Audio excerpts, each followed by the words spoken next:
All right. Well, I have to start a little bit backwards here because I like to take the opportunity to reuse some of this content because I Right. think, I mean, if I'm helping you, a I'm lot gonna of help people can hear somebody this. else. Yeah, I can help somebody else. So, I don't. so when you're working with insurance companies, uh, what happens is what ends up happening is they will put an entire another layer of rules on you. You will have guidelines that you have to follow. You have to respond within a certain number of hours when you get the call. You have to upload certain data within a certain time.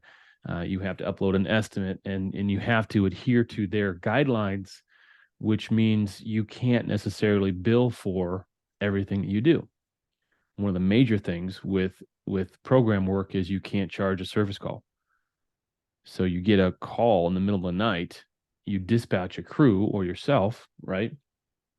And normally, you talk to a plumber, you talk to an electrician, you talk to anybody, they're going to charge a service call for that, right? No. There's a cost that's involved with getting out of the bed in the middle of the night and responding.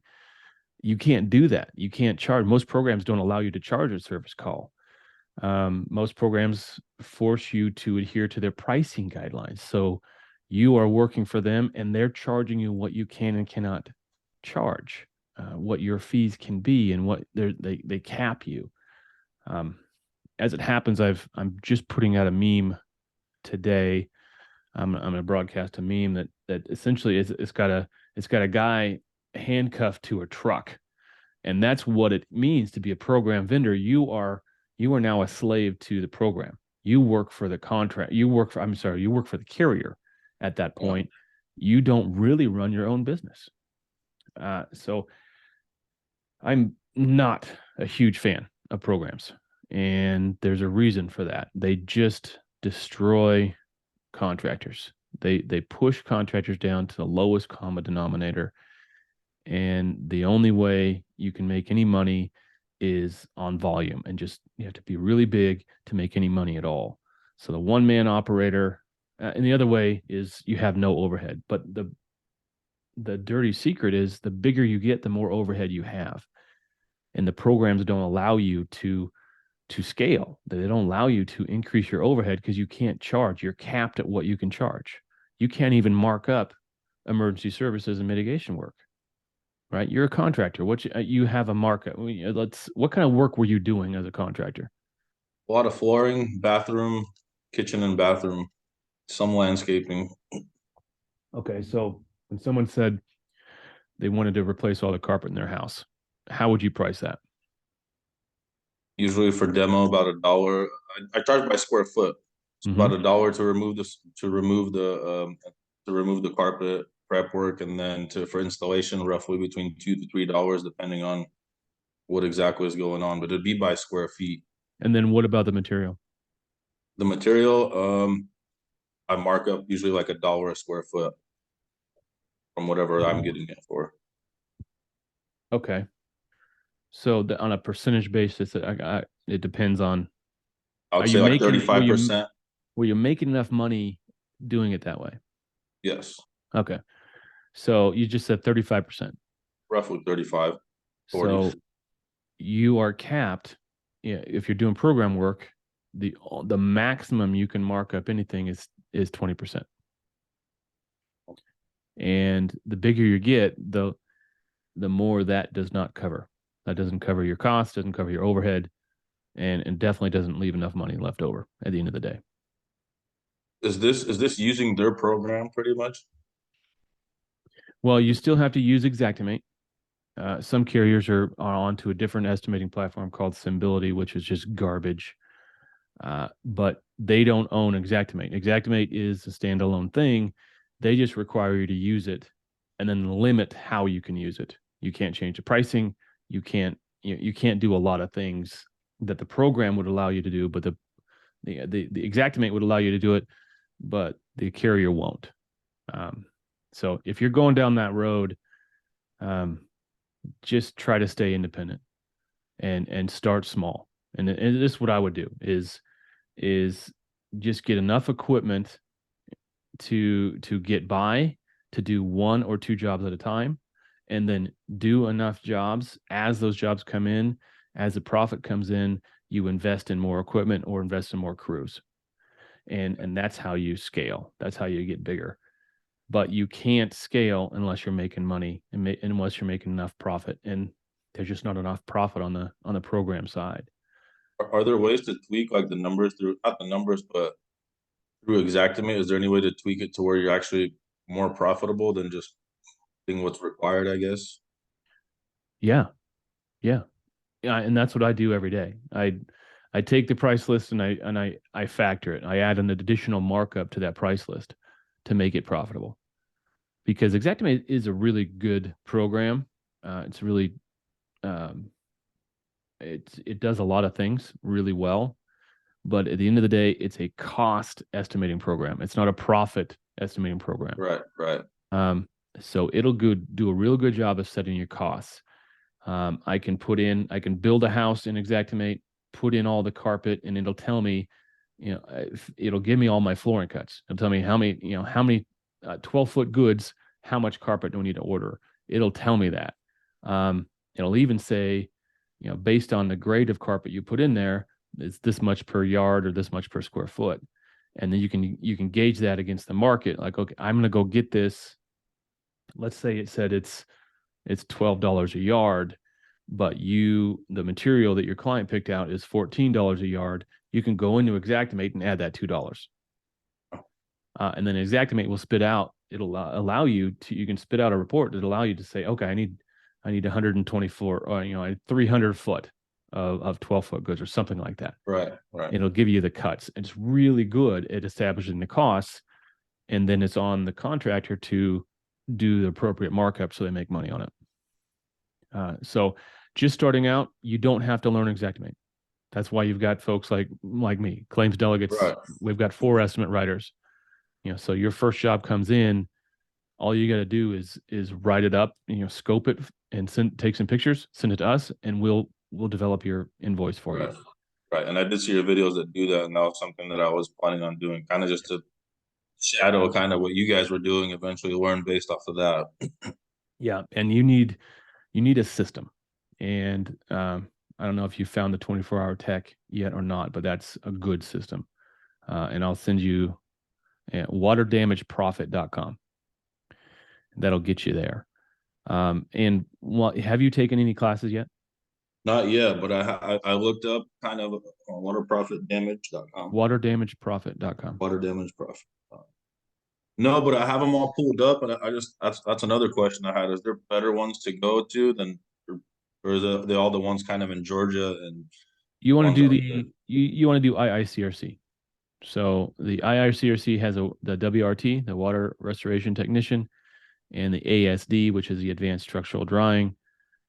I would get both those out of the way. Right. And what those 2 classes will teach you how to dry a building, but they won't teach you how to get paid to dry a building, and that's where the 24-hour tech comes in.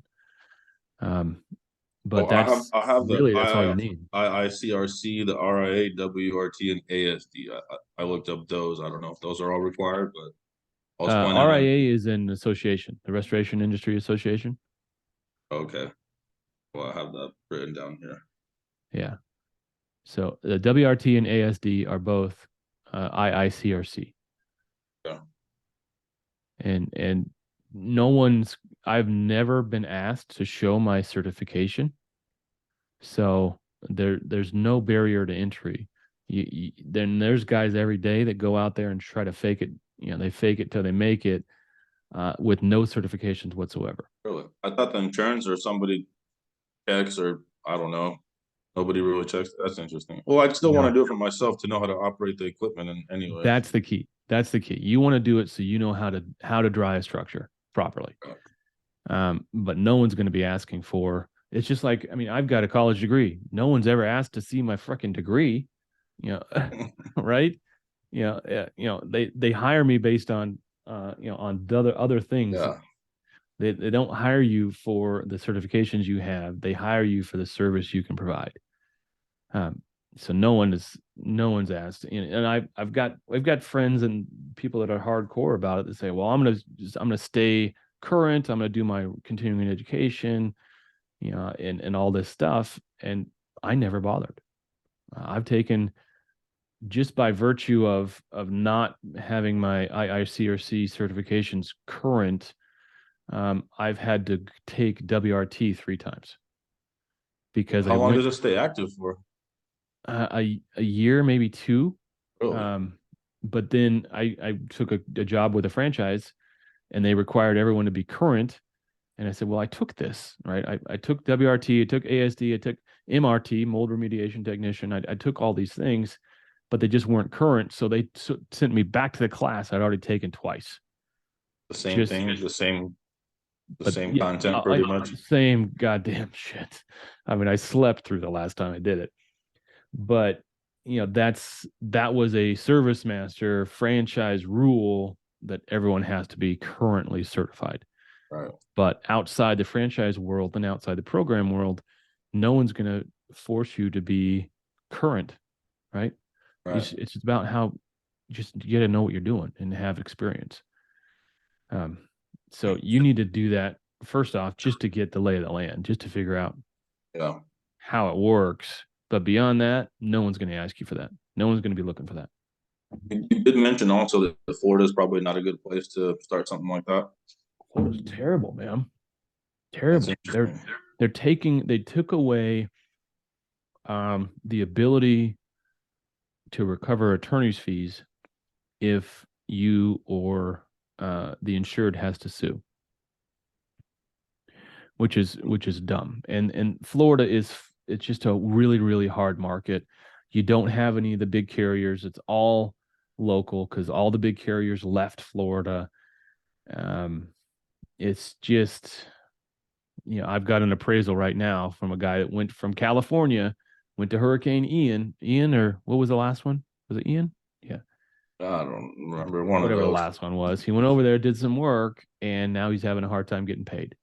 Really? Yeah.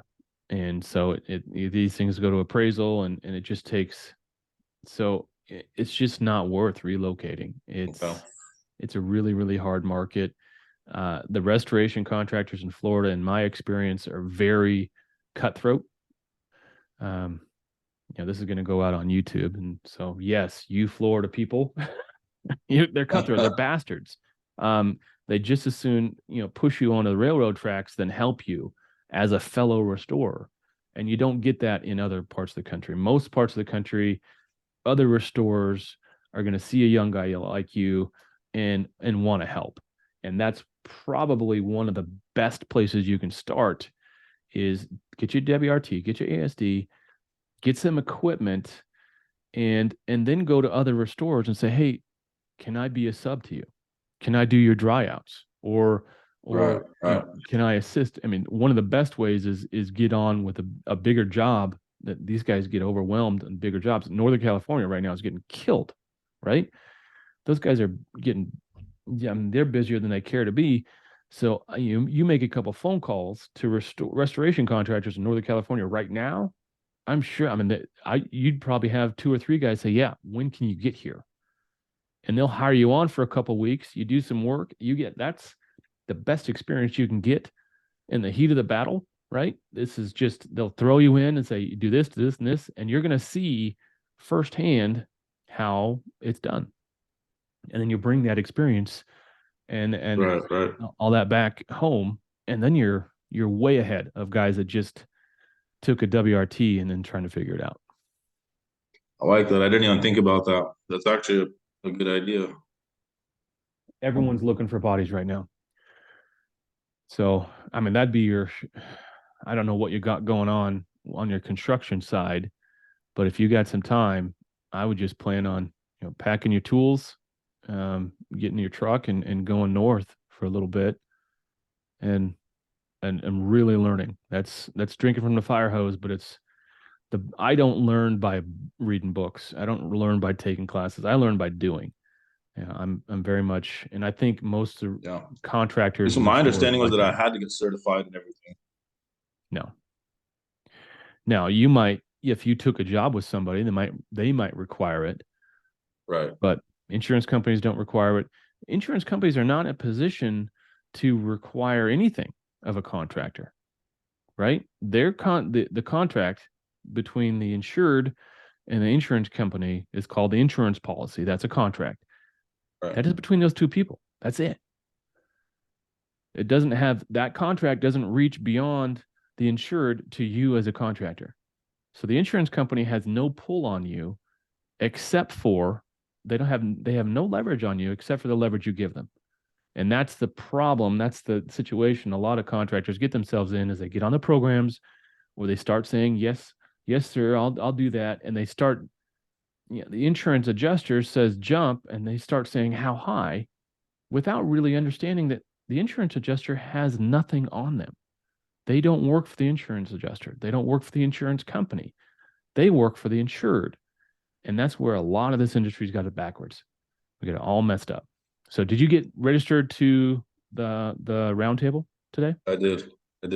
Yeah, I'm gonna talk on. I'm gonna hit. I'm gonna hit hard. That's gonna be tomorrow, right? At 1 o'clock, I Oh, believe. today's Wednesday. Oh shoot. Thanks. Yeah, that is tomorrow.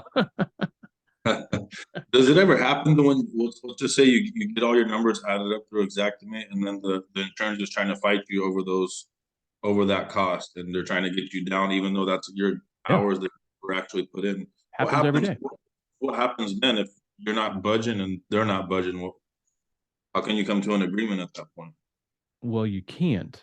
So you bill your client, you ghost the adjuster, and you start the lien clock. That's it. Okay, so you It's could brutal. actually, okay, so you could actually put a lien on their property due to, because they're liable to pay, because your contract is with them, not the You're insurance company. providing services, right? I mean, you're a contractor in California. You've gone through the classes. You understand how liens work. Yes, sir. And you also understand that liens are one of the only tools you have as a contractor to collect when someone doesn't want to pay. So in that situation, you've got to go back to your client, which is the insured, and say, "Hey, I did this work. You owe me for this work, and per California law, and I have to file this lien before day 75 or 65 or whatever. What is it in California? I'm not even sure. I've Yeah, never had to do it. you need to know. I think it's 65 days. Okay. So 65 days from the last labor date, you're going to have to file that lien.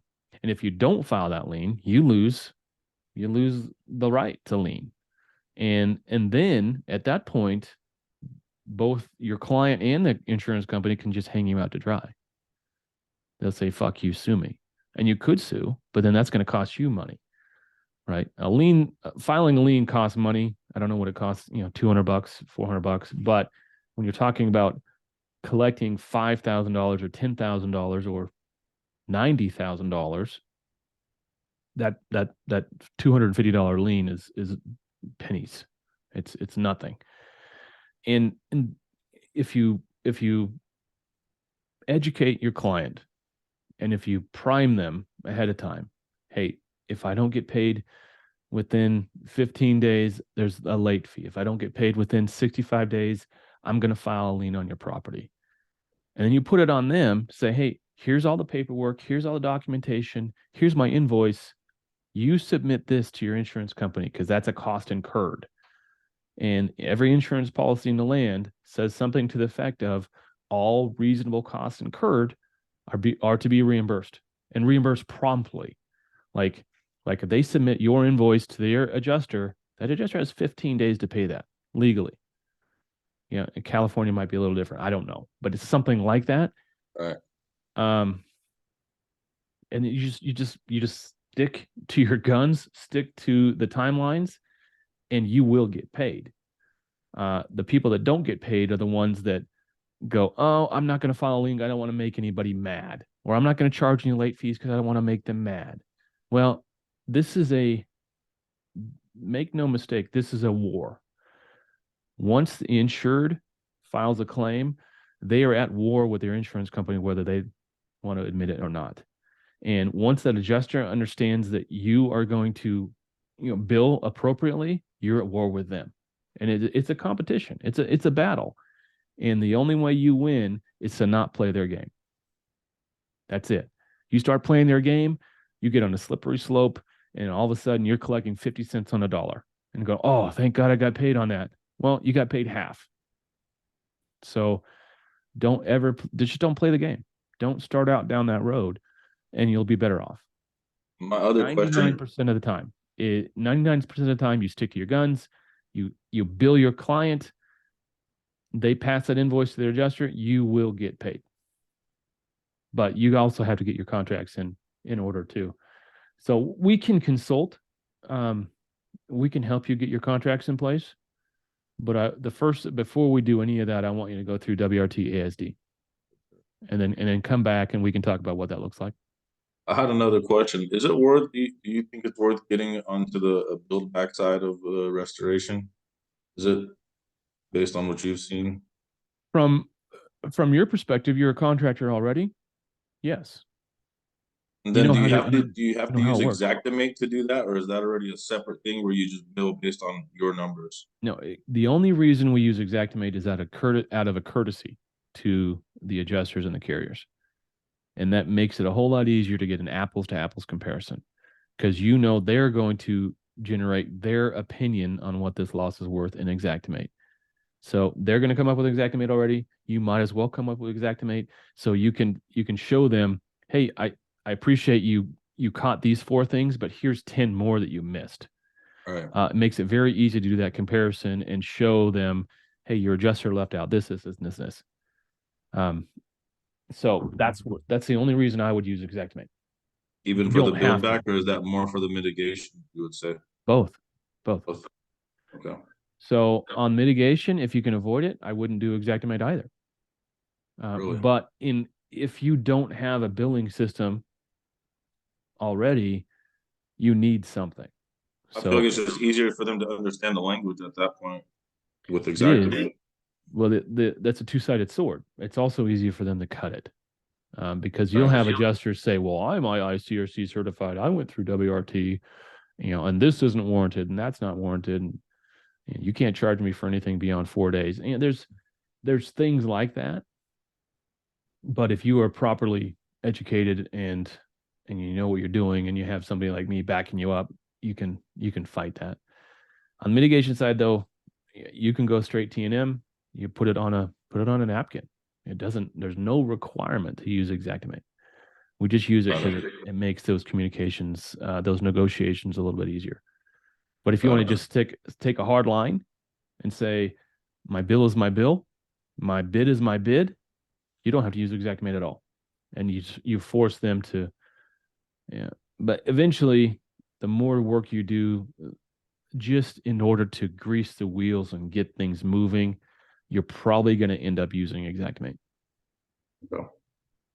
Well, yeah, I mean, I don't plan on doing it like all alone. I definitely plan on paying for courses, classes, getting more involved with the Rebel group, with you, and all of that, because I mean, I don't want to try to make the mistakes on my own.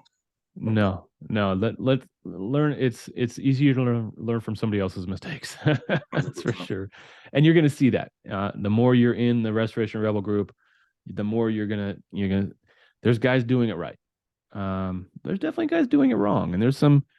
I'm not going to say that every opinion in the group is the right one in my mind, but I'm not going to tell people, what their experience is either. So you got to really have an open mind, but don't take everything you see with a grain of salt until you get some backup, until you get verification. There's some guys in there that say never do program work. I agree with those guys. There's guys that say never use Xactimate. I don't necessarily agree with those guys, because I think we wrote $3 billion in Xactimate last year for contractors across the country. So it obviously works for those contractors that we wrote it for. And I think most of the time it's user error rather than a fundamental problem with the program. That's what it seemed like based on like videos. It's just they don't know how to properly use it to get the right stuff out of it. That's why I'm wanting to take any courses that I possibly can before I fully get fired up with it. Yeah. And while you're doing that, look into Matterport. It's a 3D scanning program. I use it on every loss I do. Matterport, like POR? Matterport. PORT. Got it. And so you can see my case. This is my Matterport case, my Matterport camera here.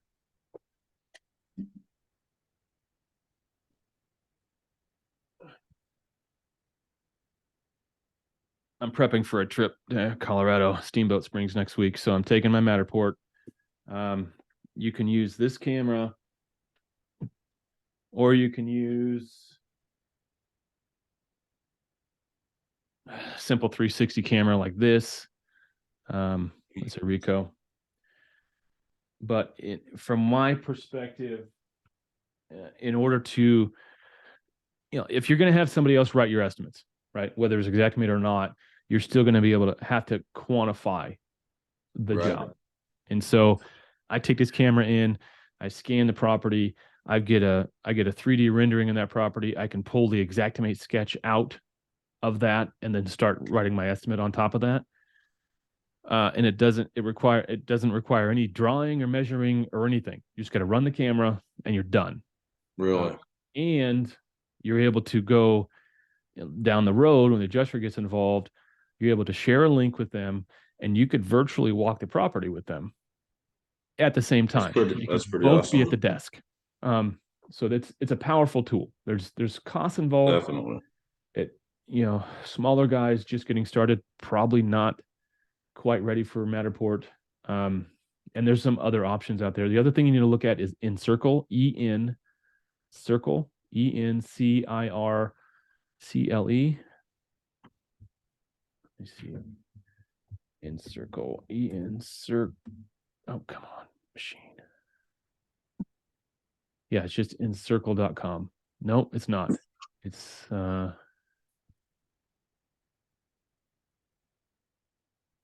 Get Encircle, GETENCIRCLE.com.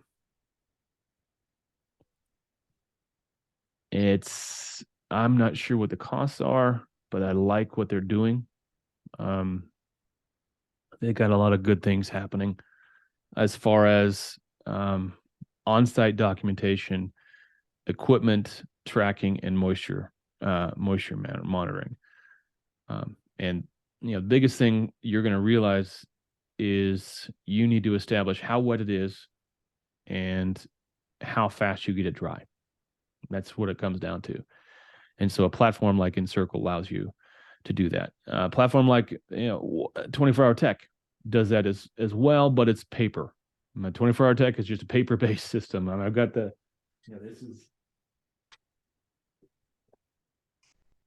got a stack of these. That's it's a book. It's paper, and it's got ow.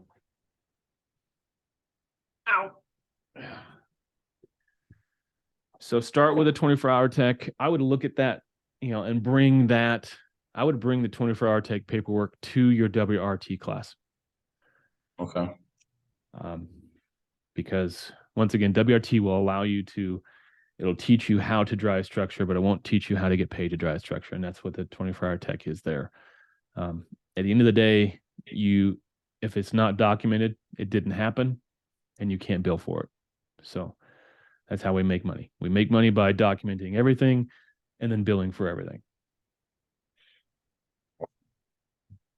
Other question was, like, when you originally come in, let's just say there's actually water flowing, or there's an active leak going on when you come in the house. How do you get them to sign with you, or get that process going? Do you give them a pricing sheet that they kind of sign off on, and then you start? Is that how it works? I don't. Yeah. Okay. And we can help you put that together. You need to put a schedule of fees, work authorization. I like to put in an assignment of benefits. It's called an AOB. And when you go to the doctor, you sign an AOB that allows the doctor to bill your insurance company directly. And that's the same thing on the insured side. You want to sign an AOB, lien paperwork, notice of right to lien, that, schedule of fees, and then the work authorization. So you're going to have them sign 5 or 6 different pages. But at the end of the day, they need you more than you need them. And If someone has water running out their front door, they're going to sign whatever they have to in order to get you Right. to work. That is it. You don't Right. need to worry about that. They're going to sign, and if they don't want to sign, you walk. That's chapter one of the 24-hour tech I'll send you. If they don't want to sign, you walk. That's it. Yeah, because everything starts with the contract. If you don't have a contract, you don't have a client. Period. Right.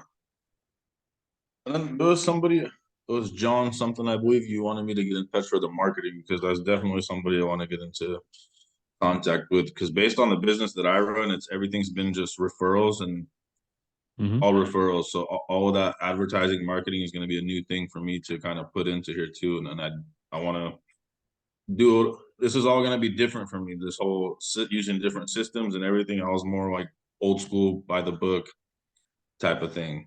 Sure. Well, So you can still build a business on referrals. It's just going to take time. yeah. There's a guy here in town that just started his restoration company. I happen to know him because we worked together 10 years ago or 8 years ago. And, we just reconnected on Friday. And then by Friday afternoon, I had 2 jobs for him. So it's just a matter of getting the word out. This is what I do. This is how I can help. I do water damage, and just go back to your existing client list. It could be as simple as sending an email to your existing client list. But yeah, going straight to the public is a way to go, and you can go PPC. Jonathan Grubb, I think, is the PPC guy in restoration. What was his company's name?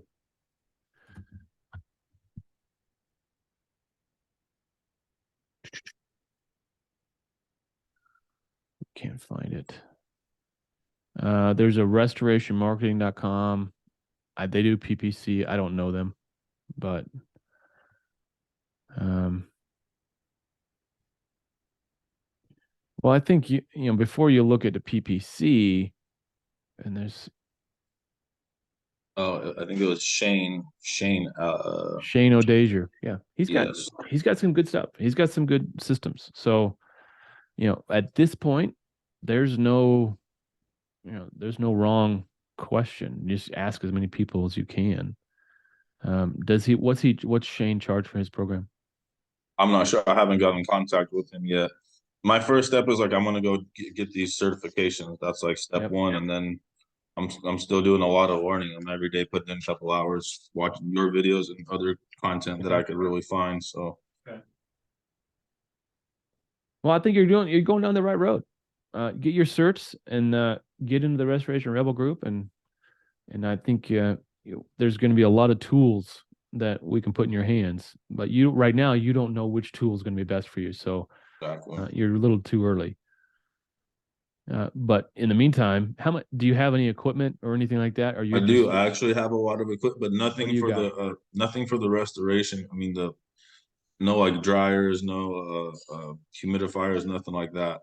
Mostly like generators, power tools, chainsaws, just like you name it for like remodeling, but nothing as far as like blowers, fans, anything of that part. Okay. Are you going to be are you still going to do construction?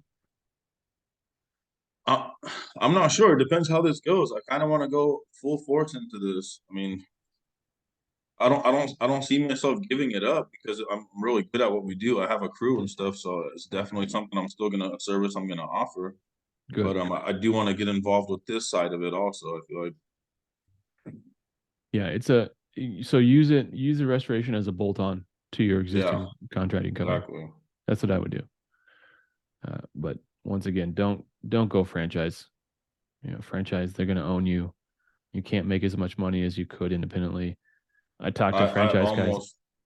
I almost pulled the trigger on it too. I'm glad I came across your videos, Oh man. I swear. man, I'm glad oh man, And I was gonna I'm have to glad pull too. out a loan and everything because Oh, it's they want huge. you to start up like they want you to have a warehouse fully equipped. The starting package is like 85 grand for the equipment they want you I'm to have. surprised it's that low. I was thinking more like 150.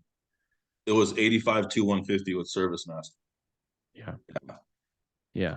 And So that book I just showed you, I wrote while I was at Service Master because they don't have the system to support their technicians. I had designed my own system to educate and support my technicians because Service Master doesn't have anything. I mean, really nothing. They've got these other Dash. There's other apps that they use as part of their programs, but none of that helps the technician do their job. So that's where I actually wrote a book while I was there and came up with this system while I was at Service Master because Service Master doesn't have a system. And you would think spending that much money, buying into a franchise, paying them what, 8% every month on your gross revenue? I believe it was 8%. It was between 8 to 10, something like. Yeah. I think it was 10, maybe even. Paying a 10% tax on your revenue and they don't provide anything. They don't even Yeah, and really then provide marketing at there's all. another extra percent for advertising for the general thing. They make you spend another 3% on your own ad. There's a lot of stuff, and everything that you buy has to come from them. Mm-hmm. So, and they Mm-hmm. really don't help you with much. You still have to go out to all the insurance. You have to do everything. So I was like, what the heck? I was like, I don't Yeah. think What are you buying at that point? exactly. That's I was like, I feel like I could do this without them. Yeah. Yeah. You made the right call. I'm glad you did. We, I'm glad you did. There's a lot of but, franchise guys, and not just Service Master. There's a lot of franchise guys that are just waiting for their contracts to be up so they can shut down because they don't make any money. They don't make it. They're just a slave to the business at that point, and they look around and see all these independent guys driving brand new trucks, with really nice shiny buildings and all this stuff, and there's just still driving around a beat up old yellow van. Um, yeah, you don't want to be tied to that because even if you did mitigation for Service Master and did construction, you try to do construction outside of the program, Service Master is still going to want their 10% of your construction yeah, revenue, yeah, and that's just it's a hard place to be. You can't name your own pricing. You can't. It's just it's bad. They sell it to people who don't have any restoration experience. That's what happens. yeah. And based on looking at all the certifications that they require you to do, it costs 7,000. And when I looked it up myself, it's like $1,500 or something. So it's like trying Yeah. to make money every single little way that they can off of you. And all like, dude, this sounds like some Yes, they bullshit. do. Yes, they do. So They're no longer in the service business, which is sad. well, that's I guess out of the question at this point. Yeah. I'm Yeah. starting. That's why I'm just trying to get myself involved with kind of people that are in this, and Yeah. more. I'm starting from square one, I guess you can say. Yeah. I think you're making the right decisions. You're making the right calls, and you're taking your time. Don't jump into anything. So I'll send you some links and some information from my side. When you're ready, we can talk about what that looks like to get us to write your sheets for you, and I would anticipate probably getting me or one of my associates down to consult with you for 2 or 3 days once you get going, Oh, to make sure everything's starting on the right foot. But yeah, you're not there yet. We'll get you there. I Get the will. Restoration Rebel is going to be your biggest shortcut. I think. I really believe that. Yeah. Well, for sure, I'm definitely going to be more involved, and I'm going to be at those Zoom meetings and Good. the round table group and all of that. So Awesome. just trying to take it all in. Well, Max, I'm looking forward to seeing you take off. Do you have a All company right. name in mind? I don't know if I should use. I'm probably gonna have to make a new company name to include the restoration part and stuff. I But would do a different company altogether. I do an LLC. mm, And you have an LLC for your construction company, yes, or do an umbrella company, do an umbrella company above that, and then have that umbrella company own your restoration company and your construction company. So keep those separate. You want to keep those. You probably okay. have to run two sets of books at that point, but um, For I liability issues or what? Or pretty much. yeah, liability and insurance. Um, workers comp. I mean, it's going to be. You want to talk to. There's an insurance gal in the Restoration Rebel group. Man, I'm terrible with names. That's why I write shit down.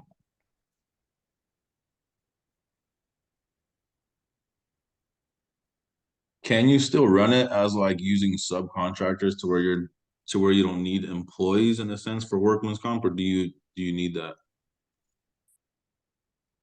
Well, you have to be able to prove that your subs have workers' comp.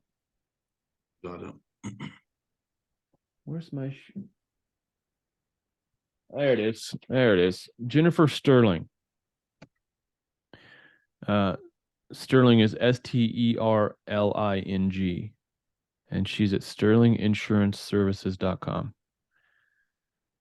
So she'll get you squared away. Pollution insurance, workers' comp, liability, all the above. She'd be a great resource for you. She's been doing restoration for a long time. And just let her know, hey, this is what I'm looking at doing.